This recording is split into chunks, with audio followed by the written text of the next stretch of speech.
Hello, Internet. Welcome to another edition of Eric's Corner with a word to the not so wise. I'm going to do a show that's a little outside of my platform. I don't generally talk about my personal life too much. I mean, I've told you some stories and all that good stuff, but I kind of got screwed over. So here I am putting somebody on blast for it, as she well deserves, and you're going to hear why. So without further ado, hi, Felicia.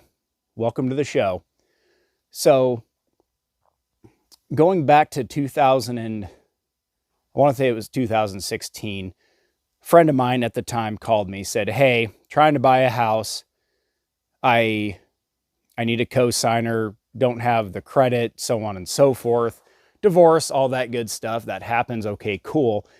And my initial reaction was like, well, that's probably not a fantastic idea, but I thought about it and I was like, well, it looks good on credit to have home loan history. I'm not buying a house anytime soon, so should kind of be fine. The plan was for her to refinance it in a few years in her own name and get it off of my line of credit, all that good stuff. I think you probably know where I'm going with this story. So everything was fine till early, I feel like it was 21, might have been 22, but say 21. She hits me up and she's like, "Oh, I'm going to do this COVID-19 relief program. I need to refinance it, so on and so forth." I'm like, "Okay, cool. That's fine. I need to basically refinance the house and drop the payment and extend out the loan and put my defaulted money on the tail end of the loan." And she never even mentioned this to me doing this program. So, I mean, this is somebody that I always felt was very financially responsible. Or if she wasn't, I definitely wouldn't be doing anything like this to help anybody out. So she sent me this paperwork, and now I was in the position where I was like, well, I can't buy a house in this hyperinflated market anyway. So I'll go ahead and sign the paperwork and you refinance. And I told her, I was like, well, a year from now, you need to refinance it in your own name or find a co-signer or whatever, your boyfriend that you're seeing. And, I told her to sell the house because I'm like, you can get a premium for it right now. As you know, back in 21, 22, the housing market was just insane. It's still completely, absolutely ridiculous. And put the money in your pocket. And she's like, well, I don't want to sell it because my daughter is okay. So hang on, I got to back up a little bit. So she wanted to move to Texas with this new boyfriend she had. Okay, cool, great. But she wanted to keep the house. Like she told me, my daughter needs a place to live for her senior year of high school. Okay, cool. Don't want to move your daughter for her senior year of high school. Okay, that makes sense. And I told her, I was like, well, sell the house. You'll have money in your pocket, rent her an apartment, slumlord out a room or whatever you got to do. Well, no. Just denied every solution to the problem that I came up with.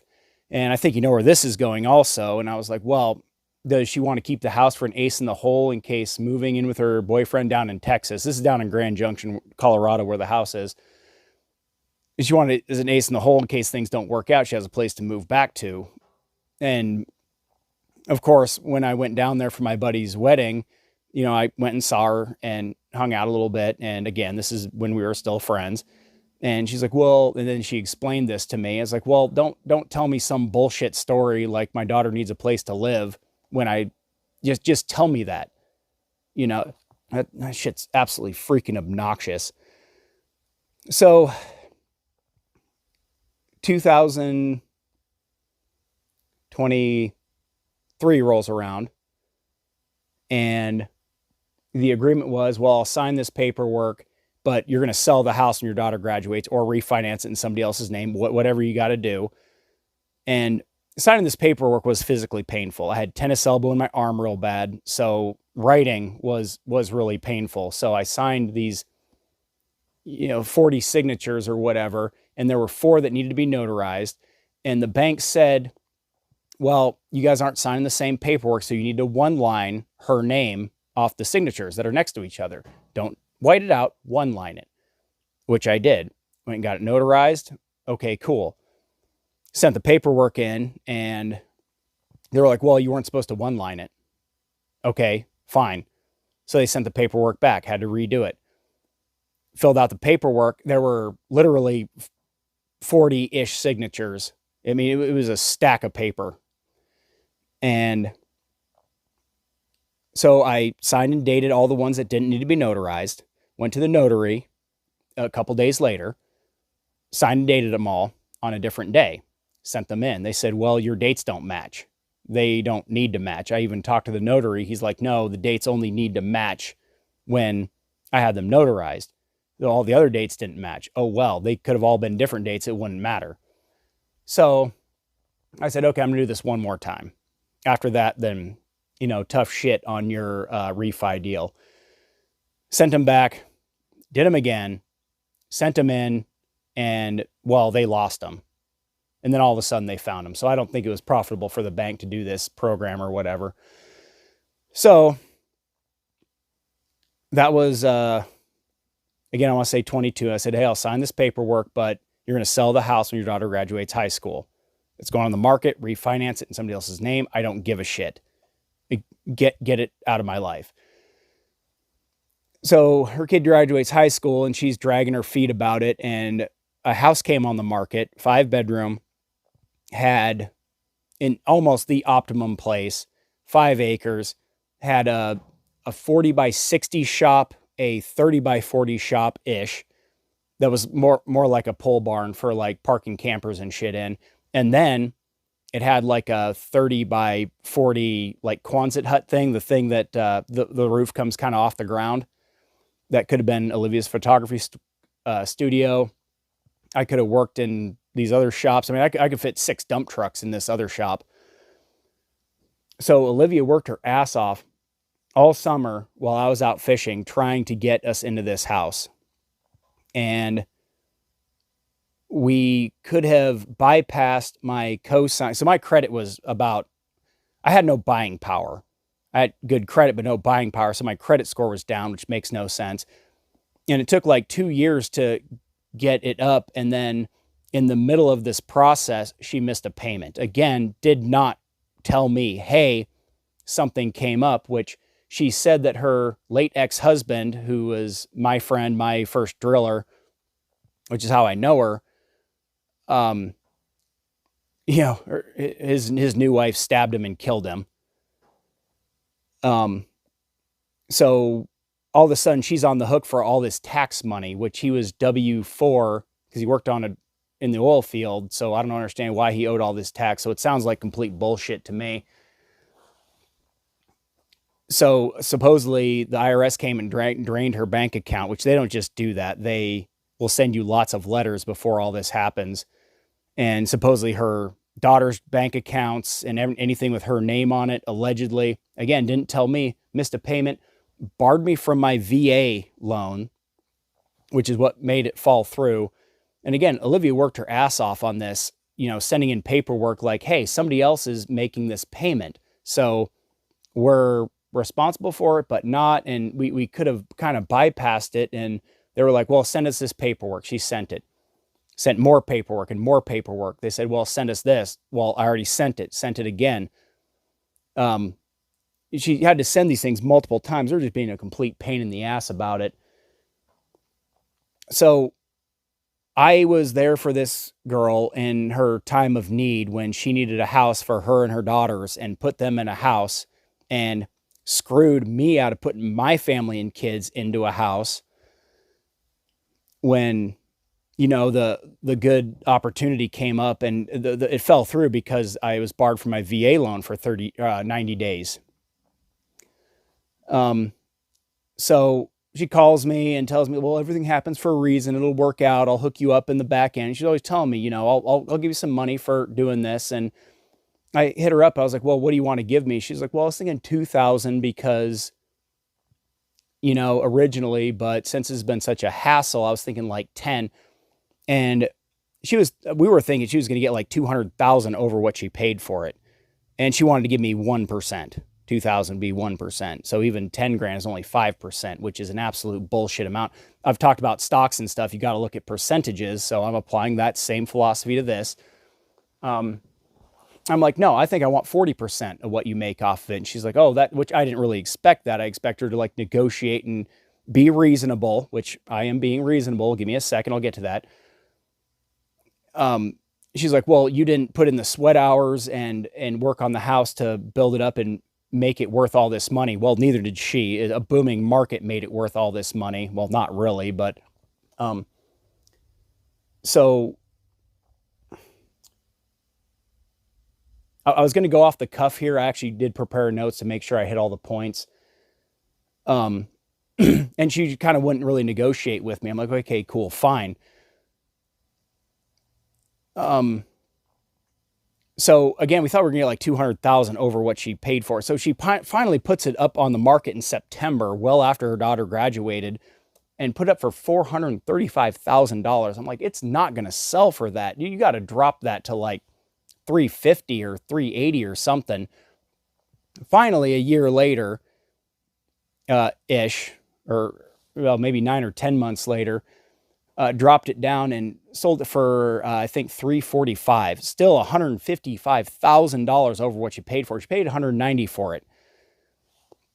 And this is not a junk house, because a house has to be in certain good condition for a bank to loan on it. So acting like she did all this work to make it worth all that money is absolutely absurd. And I did put that into the final calculation of what I felt she owed me. I'll put it in the comment section. So I was like, okay, so when's my check coming? What's going on here? And she sends me this big, long, like 4-screen text message. Well, I did it for you to get you out from underneath the house so you can move on with your life and all this good stuff. Basically, return the favor of me co-signing her house. Yeah, gee, thank you so much. Didn't give me a red cent for it. Now, I know what you're going to say, like, well, you should have done this, you should have done that, you should have had something in writing. Well, if I felt like I had to do all that, I never would have done anything like this in the first place. Again, this is a very financially responsible person. Broke, but, not somebody who just really pisses money away. So there's nothing I could have done. And even if I had something in writing, nothing's forcing them to pay. I could take her to court, and even if a judge says, yeah, I think you owe him some money for this, nothing's forcing her to pay. I mean, what am I going to do? Send it to collections? Does it even work like that? I have no idea. So again, she blamed this on owing this tax money. And again, being reasonable. If there was nothing left in there, if you say she left with 20 grand, okay, I don't expect all this money. But by my calculation, she left with $150,000. And I calculated out. I said, oh, I'll give you $40,000 for the improvements you did, because you did fix it up, did some work to it. So I don't get a percentage out of that. It came down to 112 grand, I think. And I put it in for 30%. And it came out to $37,000-ish. Don't calculate this. I'm going off the top of my head here. And so on and so forth. And basically, well, she blocked me from social media, won't return my text messages, probably blocked me. I mean, does that sound like the person that's in the right here? And what am I doing here? I don't expect anybody to really have any good suggestions. Please don't be Captain Hindsight. And well, here's what you should have done. Well, trying to be Captain Save-A-Ho here, trying to help out. And, I'm not calling her names. I'm not swearing, in case for some reason this goes to some kind of court. I can show a judge this where I'm, prepared and can, speak a little bit better than trying to do it on the witness stand when you're a lot more nervous. I'm sitting here chilling, comfortable in my man cave. But basically just, I was like, well, what about the 10 grand? Again, she's blocked me probably. What about the 10 grand you initially offered me? Give me something. And this isn't me making money here. This is me just trying to recoup my losses and the time that it took me. when she was in need, I put her and her family and kids into a house, and then she sabotaged me getting my family and kids into a house. I don't live in a great place here. And, her sob story, well, things happen for a reason. And, I'll hook you up on the back end. She always told me, I'll flip you some cash for this, which at the time, backtrack 3-ish years ago, 2.5 years ago. I mean, it would have been fine if it wouldn't have blocked me from getting the house. I wouldn't have given a shit if you gave me a red cent for it. Oh yeah, sure. Flip me a couple grand. It took me a little bit of my time. Cool. That's fine. But, she's the one who always, I always kind of dogged on chicks like, no, I'm not getting married because I don't want a girl to take half my shit. Well, I wouldn't do that. That's not who I am. Well, it's not about you. I always talk this big game about not being a money grubbing person, and then completely burns me. And we weren't even romantically involved at all. She always told me like, oh, you and me are way better friends than you and Andy are.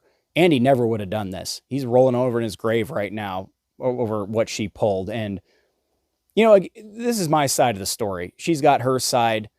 And, anytime I drag somebody on my show, or even somebody I talk in a positive light, they're welcome to come on and talk to me. Of course she's not going to do that. But I mean, do you think I'm making this up? Like my hero, John Dorsey, says, you have to be right. I can't take my platform here and just make up lies. And somebody who blocked me and all this, does this sound like somebody who's in the right?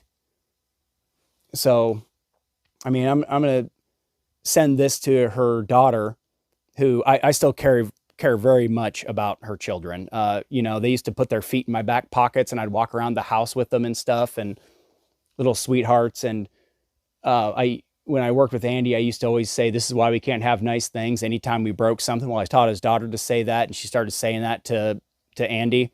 Oh, heartwarming. Meant so much to me. But I mean, she's completely screwing me here real bad. Like I said, I prepared notes. I think I covered everything. I mean, what am I hoping to get out of this? Basically, I'm venting, getting it off my chest, because after I post this video, I basically, you know what? I won't really think about it again. And I'm going to send this to all of her or mutual friends, and they can see what kind of person you really are, Felicia. And I don't name drop on this on my channel. I try not to, but like I said, I mean, I text her, said, I'm going to drag you on my show, and again, blocked me. So, let's see. I mean, if you got some really good suggestions, I'd like to hear them. I mean, I basically moved on, whatever. House is off my credit. My credit should spike big time.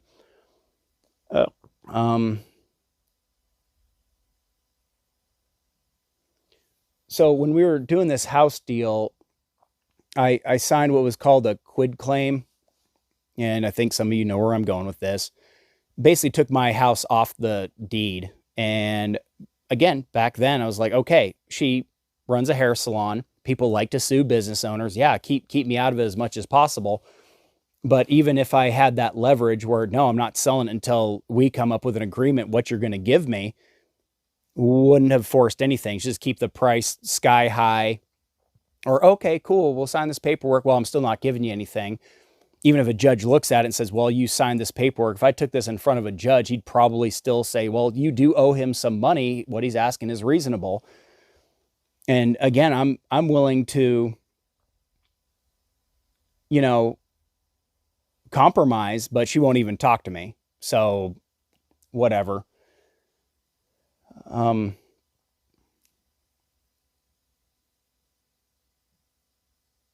Again, I mean, if you have some good suggestions, or of course you can sit here and say what an idiot I am. I mean, again, this was not a problem for 6-ish years that I had it on my credit. I mean, I bought trucks and all kinds of other stuff, and it wasn't a big deal. When I got out of the Navy, my credit tanked for whatever reason. Having no buying power is not the same as having a low credit score. I mean, I've got the best, no blemishes on my credit that a dude can really have. but it took 2 years to build it up. And then she missed that payment and it dropped 70 points in one shot after it took 2 years to build it up 100 points. Again, no buying power. That has nothing to do with missing payments or whatever. And I feel like her whole, well, Andy's taxes and bullshit. Well, he remarried. What? I mean, I'm probably missing something here. How are you responsible for it? And how is a dead person even responsible for paying anything off? So, or the next of kin responsible for any of that. But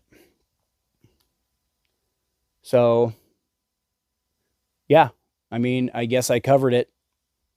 So do with this information what you will. Like I said, I downloaded, I vented. Now I got it off my chest. I'll stop really thinking about it. I expect her to, hit me up and cry about it, unblock me probably, but whatever. Do your worst, Felicia. I mean, you've already screwed me about as bad as anybody ever has financially. I mean, I've gotten ripped off and made some bad choices. This one is a doozy on my part. I trusted you. I, helped you out a lot. And literally, you could have flipped me that 10 grand that you offered me, and this basically would have all gone away. I mean, like I said, I'm willing to be reasonable, and I'll put the breakdown in the comment section so you can look at it. I should have printed it out and read it off, but basically she bought it for $190, sold it for this amount, to $45, I think, and so she made $155,000. I pulled $40,000 off for what she made, increase the value of the house.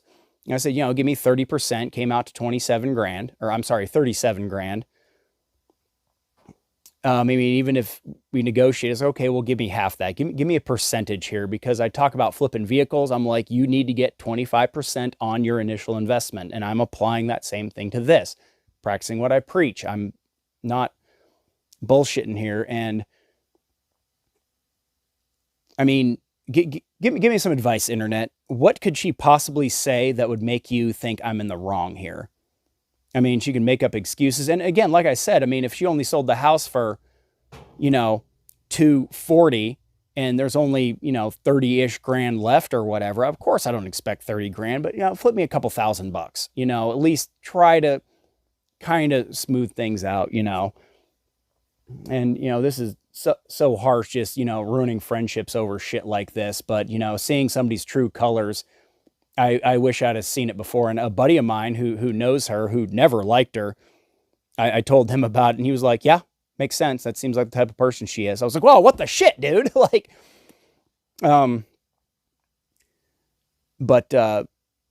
Yeah, God, Olivia worked so hard to try to get us into that house, and it would have worked. It would have worked so swell. We had a very good lead on a potential sale for this property, and could have put me way, way in the black. I mean, I would have been a little bit strained on that other place, but if I got I had to owner finance this place, but okay, so $2,000 a month for 20 years. That other mortgage is 30 years, so on and so forth. It would have alleviated it big time, and it theoretically would have been okay. Of course, that sale wasn't totally in there. So, anyway, thanks for listening, internet. I do appreciate it, for those of you who actually listen to this 20-minute video or whatever. Like I said, vented, got it off my chest. We'll see what happens. If she wants to make a video rebuttaling this, I'll do a follow-up, because I mean, I feel like she was kind of planning something like this the whole time. And again, she just sold the house for the $435,000 that she was asking for. It was just beyond insane. Double what she paid, more than double what she paid for it. It might have been a little different story. Okay, yeah, I'll flip you 10 grand. Okay, 3, 5, 7% or whatever. Even then, okay, yeah, cool, fine. At least it would have been something other than just a kick right in the nuts. So, the take from this, just kind of be careful who you trust. Aaron and I were talking here last night. If for some reason you listen to that whole hour-long episode, he says I'm really helpful. I try to take care of people and look out for people next to me and so forth. Somebody pulls up in my driveway, broke down, and is having an issue. I'll pull you into my shop and I'll help you out. I don't expect anything in return because karma takes care of me when I do things like this. And that's kind of how it should be. But I'm not going to let this bitter me too much. I will still help the next guy out. Maybe not to this magnitude, but yeah. So anyway, Internet, thank you for listening. I feel a lot better. This is good therapy for me and all the things I talk about. Let me know what you think. If you got some constructive, good ideas, or you just want to say I'm an idiot, cool, that's fine. And to all of our mutual friends, you should probably just dissociate yourself with this woman. And to her kids, I still care about you two a lot. I'm here for a shoulder to cry on or emotional support or whatever you need within reason. So, yeah, thank you for joining me. Enjoy the rest of your weekend. And another thing, sorry for the jump frame. I missed a whole bunch of stuff. I'll try to keep this brief since the video is already 26 minutes long. So after this whole deal was all said and done, she's going to walk away with around $125,000. Over the course of 7 years is around like 15 grand a year. That's a stupid good return on investment. And again, she's acting like she took this dump and made it worth all this money. I mean, the bank's only going to loan on a house if it passes an inspection. So this wasn't just a dilapidated place that she made worth a fortune. It was a booming housing market that did it. So Olivia added a bunch of notes here. So I signed the quit claim deal and then the power of attorney, which we revoked. And again, this is somebody I trusted. And I, again, didn't think this would screw me like it did. So I mentioned she missed a payment in the middle of our house deal. That wasn't it. She was 3 months behind. And it finally dropped and hit credit. That's why she was in such a big hurry to do the COVID extension program, which, she was all about getting back to me when I had questions about it. But then when it came to me needing information, I haven't gotten to it yet. Like a week went by. I haven't gotten to it. I haven't yet had time. Well, there's some personal information there that I'm not comfortable divulging. Had no problem getting my personal information. Well, that was fine. Again, professional victim. So Olivia had to go on because she has all this account information, went on and made a profile and downloaded the information she needed. It took her like 10 minutes, but of course she couldn't be bothered. The original loan amount, I guess, was 187, sold for 345. So